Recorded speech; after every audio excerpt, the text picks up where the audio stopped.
fears God, God will appoint for him of his command easiness. So did you catch that part? And those who have not menstruated as yet, because in Islam, you can marry a premature minor who hasn't had her period and have sex with her and divorce her. So because she hasn't had her period, how long must she wait before she can be remarried? Give her 3 months. Now I'm going to give you the scholars, but just there, I didn't make it up, who have not menstruated yet. Can you open up Hilali Khan for him? And of those of your women as have passed the age of monthly courses, for them, the iddah, prescribed period, if you have doubts about their periods, is 3 months. And for those who have no courses, i.e. they are still immature, be honest before God. If someone in your family, let's say you have a niece that's 9 years old, would you be okay in an Islamic society if we implement Sharia? They come and take your 9-year-old niece and marry off to a grown man so you can have sex with her. You okay with that? No. You're being honest. But your prophet made this Sharia. He made it Quran. This is Quran. How can you, with a clear conscience, still follow this religion and say you're peaceful? Well, the way I look at it, this happened all 1400 years ago in a different, like people back then, they did stuff differently. So it's not like in today's society. Example for all time? He is a prophet for all time, yes. So then didn't Allah know that even though back then they did this, it shouldn't be done and I should put an end to it because then someone like you in the 21st century is going to read this and still act upon it? So you're basically saying your Quran is useless because many of the commands you're ashamed of and you don't want to put into practice. Still justifying it. So the thing is, Muslims don't do this today. Muslims don't want to bet in Afghanistan? Have you seen what the Taliban are doing to young girls? Were you in Syria? Were you in Iraq? So don't tell me that they are doing this to this day. If you don't believe me, I will set up a GoFundMe page. I'm not lying to you. I'll get you a ticket, go to Afghanistan, live among your Taliban, Ikhwan, the Salafi Muslims, and then come back to me say, no, they don't do this. I won't go. They're still doing this to this day. And not only the Sunni, the Shia are doing it too. So my whole point is, how can you still with a clear conscience follow this book? Well, the thing is that I was born into this religion, so I have a strong love for it, and I was born into it. Weren't the pagans also born into paganism when Muhammad came and told them leave? Then they used the same argument you did. I was born in this religion, and our fathers were on this path. Yes, but they still left, right? You're right. But the thing is, it's when you're born into a religion, it's something that's part of your culture. You can't just give it up easily. You can't just give it up. That's what you show. You love God more than your culture and your family. God, even though it's been part of my DNA, I know you're the true God, and I'm willing to give up everything for you. So you're saying you love culture, tradition, and family more than God. Okay, then you're going to answer to God on the day of judgment. It's your judgment, not mine. I'm not going to stand and give an answer for you. Because if you can still follow this religion, then I got to be honest with you. I pray God saves you from it, but you're a potential danger because if Sharia is implemented, then you would be one of those who would be all for grown men mounting minors, premature minors.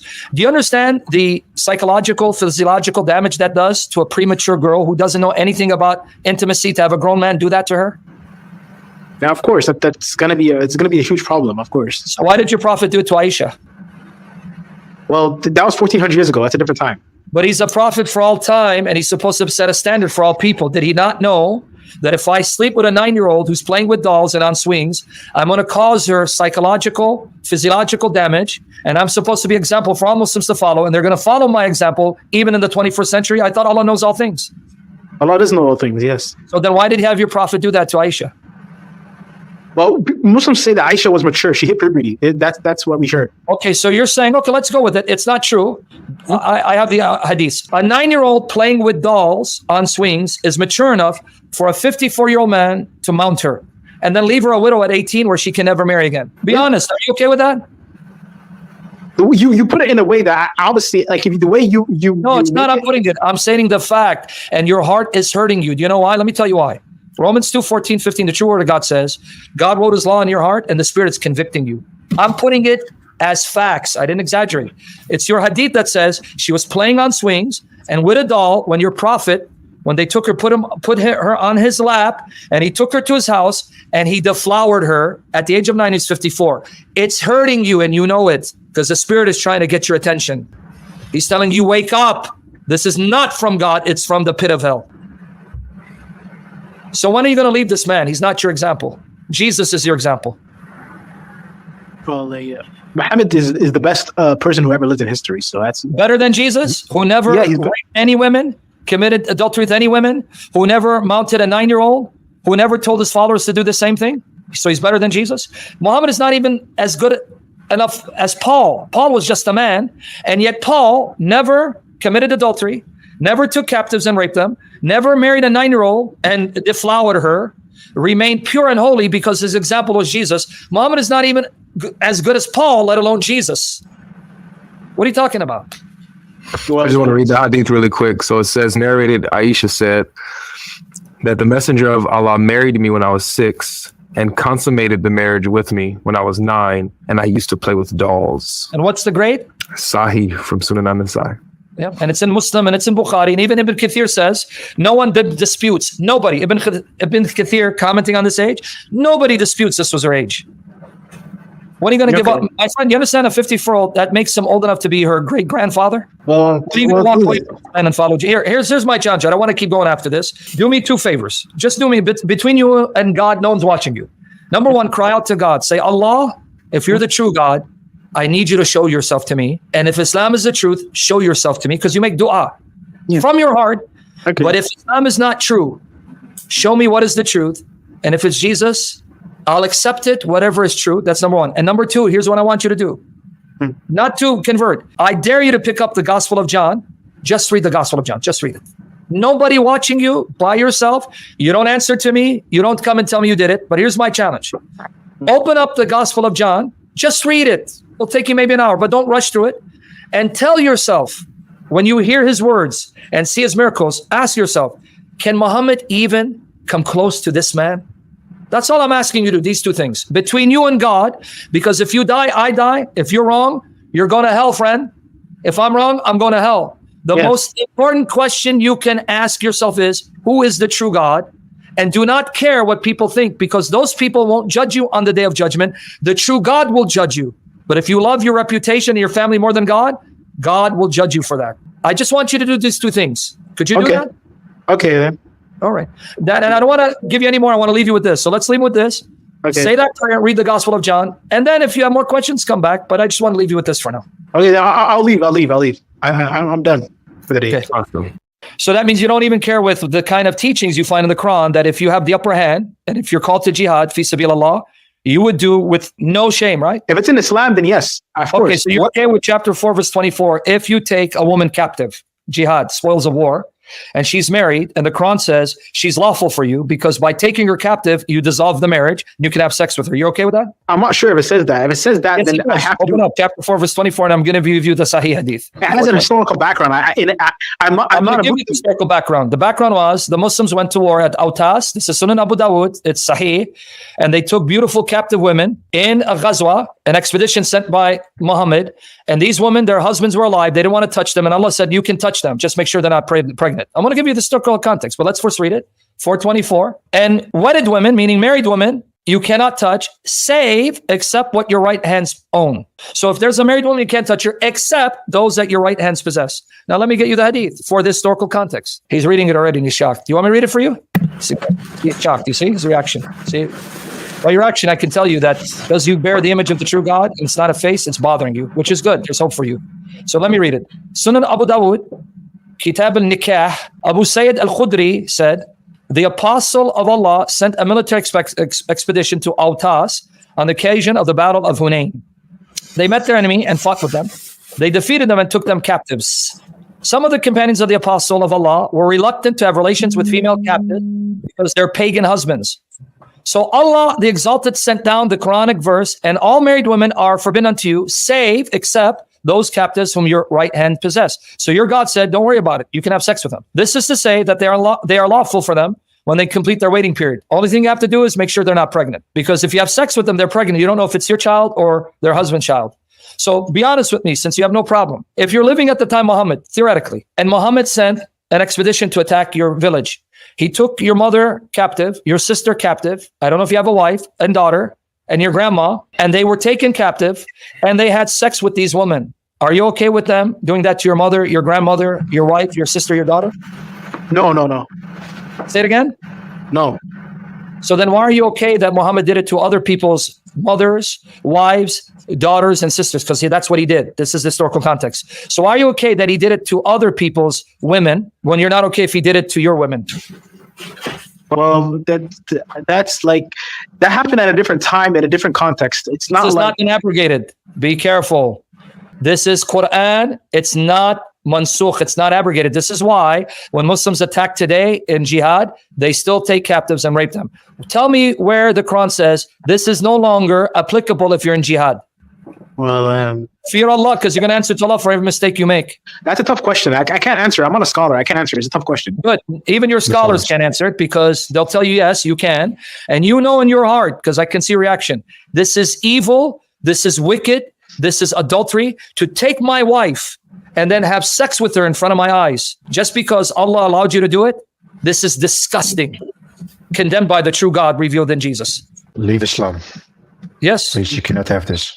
Come to a better way, the only way, Jesus Christ, who would never let you do stuff like this.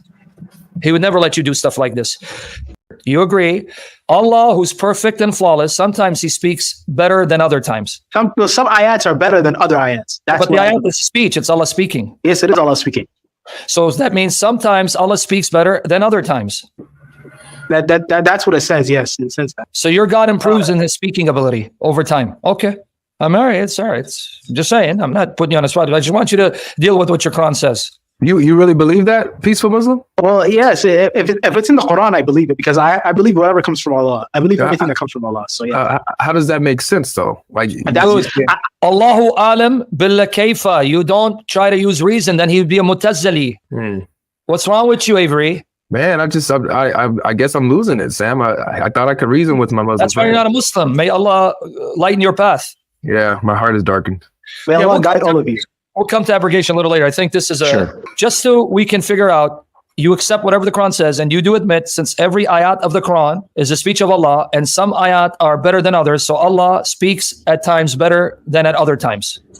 Yes, well, if that's what it says, then that's what it says. I can't argue. All right, so here's what I want to ask you though. Since the Quran is a speech of Allah, can the Quran talk to Allah? The Quran, yes, it can. It speaks to Allah. Yeah. So the judgment will come and speak on my behalf. So you're very honest. You just admit the Quran is going to do what?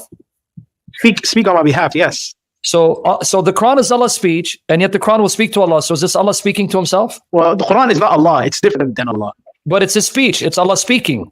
Yes. So does it make sense that my speech will speak back to me? Allah ya'lam. I don't know. Allah ya'lam. Again, you see, only Allah knows. So I'm glad you're honest again. You told people that, yeah, the Quran will speak to Allah, and it will speak on my behalf to defend me before Allah, even though the Quran is supposed to be Allah speaking. So the Quran is Allah speaking, but that speaking will then speak back to Allah who spoke it. Yeah. Okay. Allah ya'lam. I don't know. So I haven't studied the religion. Okay, but do you actually also believe that the Quran will appear as a pale man? That hadith is weak. I don't follow that hadith. The hadith is weak. No, it isn't. It's not weak. Here it is. It's right here. It's Hassan. Here it is. I just sent it to him. It's Hassan. Where'd you say it's weak? Appears as a pale man. I don't see the issue. Okay, no, I didn't say there's an issue. You accept it? I accept it. Fine. There's no issue with it. Okay, so you have no problem with Allah's speech, speaking back to Allah. Yeah. So Allah speaking, and that speaking speaks back to him. You have no problem with Allah's speech appearing as a pale man. And then the Ruh also in chapter 19, 17 appears as a man. But can Allah appear as a man or no? No, Allah can appear as a man. You sure? Allah himself can appear as a man. That can or cannot? Cannot. I'm going to prove you wrong. I'm just going to give you that hadith where Muhammad saw your Lord beardless, looking like a youth. According to the sound hadith, it's not da'if jiddan. I'm going to give you my article here. Your God appeared to your prophet as a beardless youth. That's not incarnation. See, even if that's true, that's not an incarnation. But you're changing your policy. First, you're saying Allah can't appear as a man. Now you say he does appear as a man. But it's not incarnation. But Allah doesn't need to incarnate because you believe that Allah has always existed with 2 right hands, at least 3 eyes, and a foot, right? He's always existed with that, right? Yeah, Allah has always existed, yes. So why does he need to incarnate when he already has these characteristics that you don't call a body? But for someone else, common sense. Wait, so this being has 2 right hands? Yeah. He has a waist? Yeah. He has gonads? Yes. He wears a waist sheet and a zar? Yes. He has at least 3 eyes? Yes. He has a foot? And you still don't want to call it a body? So if it's not a body, where are these body parts hanging? Are they suspended nowhere? Anyway, narrated Abdurrahman bin Aish, Allah's messenger, said, I saw my Lord, the exalted and glorious, in the most beautiful form. He said, what do the angels in the presence of Allah contend about? I said, thou art the most aware of it. He then placed his palm. So Allah has a palm between my shoulders, and I felt its coldness. So Allah has a very cold hand. His hand is cold. When you touch it, it's, oh, that's cold, Allah, in my chest. And I came to know what was in the heavens and the earth. He recited, thus did we show Ibrahim the kingdom of the heavens and the earth. And it was so that he might have certainty. 675. Darimi reported a mursal, form meaning broken. And Tirmidhi also reported it. Allah's messenger, narrated Muad bin Jabal, Allah's messenger was detained one morning from observing the dawn prayer in congregation along with us, congregation. Along with us till the sun had almost appeared on the horizon. He then came out hurriedly, and iqama for prayer was observed, and he conducted it, prayer in brief form. When he had concluded the prayer by saying, Assalamu alaikum wa rahmatullah, he called out to us saying, remain in your places as you were. Then turning to us, he said, I'm going to tell you what detained me from you, on account of which I could not join you in the prayer in the morning. I got up in the night and performed ablution, observed the prayer as had been ordained for me. I dozed in my prayer till I was overcome by sleep. And lo, I found myself in the presence of my Lord, the blessed and the glorious, in the best form. He said, Muhammad, I said, at thy service, my Lord. Labaik. He said, what these highest angels contend about? I said, I do not know. He repeated it thrice. He said, then I saw him, that's your Lord, Allah, put his palms, two of his hands, between my shoulder blades till I felt the coldness of his fingers. So Allah has fingers, right? Fingers between the two sides of my chest. Then everything was illuminated for me, and I could recognize everything. He said, Muhammad, I said, at thy service, my Lord. He said, what do these high angels contend about? I said, in regards to expiations. He said, what are these? I said, going on foot to join congregational prayers, sitting in the mosques, after the prayers, performing ablution, will dispute the difficulties. He again said, then what do they contend? I said, in regard to the ranks. He said, what are these? I said, providing of food, speaking gently, observing the prayer. And when the people are asleep, he again said to me, beg your Lord and say, O Allah, I beg of thee power to do good deeds and abandon abominable deeds, to love the poor, that thou forgive me and show mercy to me. And when thou intends to put people to trial, thou causes me to die unblemished, and I beg of thee, thy love and the love of one who loves thee, and the love for the dead, which brings me near to thy love. Allah's messenger said, it is the truth, so learn it and teach it. Now, who's it transmitted by? Scroll down a little bit, so I can't see it. Transmitted by Ahmed. Now pay attention. Tirmidhi said, this is a Hasan Sahih Hadith, good sound. Because I don't want you to say it's daif, it's weak. Hasan, good, Sahih. And I asked Muhammad ibn Ismail about this Hadith, and he said it is what? I can't read the part all the way there. Sahih Hadith. It is a Sahih Hadith. Okay. So I just gave you two Hadiths. One is sound, good. Your Lord appeared as a youth, where his palms touched Muhammad's chest, and he felt the coldness of his fingers. Now let's go back to my record where I'm going to show you he appeared beardless, meaning that Allah doesn't follow sunnah. Because the sunnah is you have to have a beard, right? Yes, I agree. But your God doesn't have a beard, so he doesn't follow sunnah. Why are you laughing, man? Scroll down. No, it's really, I'm not lying. It's a lie. His God doesn't have a beard. Here, right here. Go ahead, hold on there. Right here.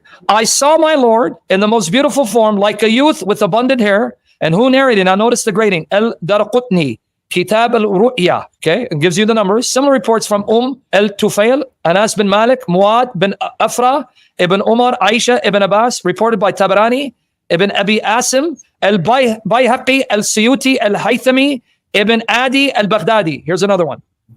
I saw my Lord in the form of a young man, beardless, Amrad, with short, curly hair, Jad, and clothed in a rain garment. So your God, beardless, he's young looking, curly hair, and he wears a red garment. Now, what's the classification of this hadith? Narrated by Ahmad bin Hanbal in Tabarani, authenticated by Ahmad bin Hanbal in his creed, citing Isnad, and he gives you the Sanad in the names. Then it mentions Daraqutni, Kitab al-Ruya, al-Tabarani, al-Mujam, al-Kabir, Sahih by Abu Hassan bin Bashar in Ibn Abi Yala Tabaqat. And then it says, accepted by Ibn Taymiyyah and Bayan Tablis al-Jahmiyyah. So are you okay with your Lord being beardless, wearing a red garment with curly hair, appearing as a youth? I'm okay with it. Right? You're okay with it? Yeah, I'm okay with it. And yet you have a problem with us saying God's eternal word became flesh from the virgin. So he's a human male, perfect, unblemished, who is the eternal word of the Father. So his kalam, so he's uncreated. So what's your problem with us, really? Because you, as far as your religion's concerned, you have no grounds to criticize anything we believe about God being triune, or that the word of God who came forth from God became flesh, and that's Jesus Christ. Logically, you have no issue with it. So what's your real problem? Well, Allah does never incarnates. Your religion teaches incarnation. Allah does never incarnates as a human. Where does your God say he doesn't incarnate? Well, you show me any hadith or anywhere in the Quran where Allah incarnates. I'm asking because you made the statement. See, this is how logic works. The one who makes the claim, he has to prove it. Since you're not a prophet, you're not a messenger, you're not a scholar, where do you get that Allah says, I cannot incarnate? So are you saying that you know what Allah can and cannot do? Well, because it just in Islam, we don't believe we don't believe Allah becomes a human being like Christians. Okay, but you do believe Allah is human looking. He's a young boy, beardless, with curly hair, and you believe Allah has always existed with two right hands, at least three eyes, a foot, a waist, gonads, and a waist sheet, and he's always existed this way. He's always existed, yes. That way? But those are descriptions for us to comprehend. It's not. Oh, so they're not real? So Muhammad did not truly, really describe Allah as he is? He did describe Allah as he is. So Allah truly has three eyes? If that's what the Prophet said, then yes. Two right hands? If the Prophet said that, then yes. Yeah, he did say that. I'll give you the hadith, show you sound, authentic hadith. And he has a foot that he puts over hell? Yes, he does. He has a foot that he puts under hell. And he wears an izar, a waist sheet, because it says that the womb reached out and grabbed Allah by his gonads and yanked on his waist sheet, izar. If that's what it says, I haven't read that before, but if it says that right now to read it. The Prophet said that, then yes, I believe this. Somebody laughing? I'm seeing someone laughing in the background. I don't know, but anyway. God logic. So you want me to? Wow, really? Yeah, wow. Okay, so, well, let me continue with this man, because this man looks sincere, and if he keeps opening his heart, he will come to Jesus Christ. So this is not one of those trolls. Okay, so now I'm a Christian. I'm looking at you and saying, so God doesn't become flesh, but your God has always been a physical being of some kind. So you believe in a God who's always had three eyes, always had two right hands, and he has a left one, by the way. The Hadith Muslim says he has a left hand, which some of your scholars say, well, no, it's his other right hand. It's being called left, not because it's actually left. It's the two right hands, but we call one of the right hands left. But anyway, we get to that. So two right hands. He's got genitals, gonad. He wears a waist sheet. He has a foot and a shin, and you're going to know him by his shin. Chapter 68:42. Yeah, that's true. Yes. Oh, so you believe that? Yes. Allah has a shin. Let me be honest with you. Is Allah's shin hairy or is it smooth because he's beardless? I don't know. Allah, this is beyond my knowledge. I don't know what Allah looks like, but we will find out on the day of judgment. We will see Allah's shin. Then we will find out. Is it possible, since Allah is beardless, his shin can be hairy or it can be hairless? Possible? I don't know. I can't comment. I don't know. So you don't know. But would you be surprised if Allah were to show his shin and it's very hairy? I don't care. If it's part of it, if that's what Allah is, then I don't care. I hope you go back and listen to yourself, because you mock our faith that God became flesh and lived a human life out of his love for us to die for us. You mock that. But if you go back and listen to yourself, honestly listen to yourself. Don't think you're a Muslim. Say, if I'm a non-Muslim and I just heard this is what I believe, you would start laughing at your own religion. You didn't see how nonsense this stuff is because you're so blinded thinking it's true. Other people are listening. Wait, this man believes God, the creator of heaven and earth, the Almighty God, has three eyes, two right hands and a left. He's got genitals. He's got a foot and a shin that he'll unveil. And he's always possessed this. And What's he believes that? Say it again. There's nothing wrong with that. There's plenty wrong with it, because if Allah is the creator of all things, let me explain to you. Now, logic. You're talking about logic, right? Okay. Did Allah create all space and place and time? Yes. No, because if he has eyes and he has hands and he has a foot and a shin, that is what we call a shape, mass, and mass and shape require space. So where was his eye? Say it again. You got it, right? Yeah. You said, yeah. So the light switch went up.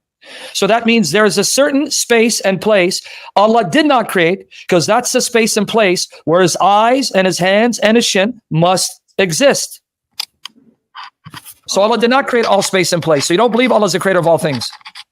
He didn't create himself, but he created everything but himself. He didn't create himself. And that himself needs a space to be located and fixated in. Because where are the eyeballs? Because eyeballs, they're real, even though they're unlike anything. But they're real. So these eyeballs and these hands have to dwell somewhere. They're suspended somewhere. Well, that somewhere is space and place. So that means there is a part of space and place that's uncreated, that Allah did not create, And if he did not create, he doesn't own it, because that space is something he needs to have to exist in. So there's something that Allah did not create, does not control, but he's actually contained by it. And you don't see the logical problem with this? Well, it's beyond my comprehension. I can't understand it. So anyone can use that excuse, my friend. Anyone can. So when I tell you Jesus becoming flesh and he's God in the flesh, beyond my comprehension, you laugh at me. Stupid kafir. Why is it okay for me to let you get off with that? Oh, it's beyond my comprehension. So when I tell you Trinity is beyond my comprehension, you stupid kafir. So why should I let you get away with that? Well, because we believe the last prophet, the Prophet Muhammad sallallahu alaihi wasallam. That's why the Prophet said it. Then you don't believe the Prophet Muhammad. Even if he teaches nonsense that makes no sense, that ends up making your God not the creator of all things, you're still okay with it? I don't care. Okay, all right.